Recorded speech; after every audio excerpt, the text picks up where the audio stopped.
இந்தியையும் சமஸ்கிருதத்தையும் தேசிய அளவிலே வளர்த்திட வேண்டும் என்கிற நோக்கில் பாஜக ஆட்சி பொறுப்பேற்ற நாளிலிருந்து திட்டமிட்டு செயல்பட்டு வருகிறார்கள். கூடுதல் நிதியை ஒதுக்கி சமஸ்கிருதத்தை மேம்படுத்துவதில் அக்கறை காட்டி வருகிறார்கள்.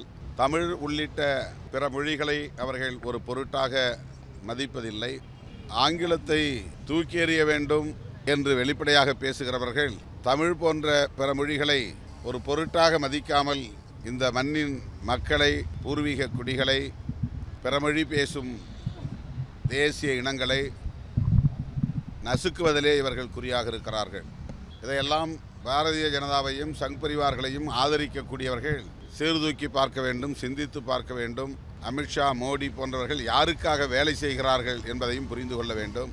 பேசுவதற்கு ஆளே இல்லாத ஒரு மொழி சமஸ்கிருதம், செத்த மொழி சமஸ்கிருதம். அந்த மொழிக்கு கோடிக்கணக்கிலே நிதி ஒதுக்கீடு செய்கிற பாஜக அரசின் போக்கை, அவர்களின் உண்மை நோக்கை ஜனநாயக சக்திகள் புரிந்து கொள்ள வேண்டும் என்று சுட்டிக்காட்டுகிறோம்.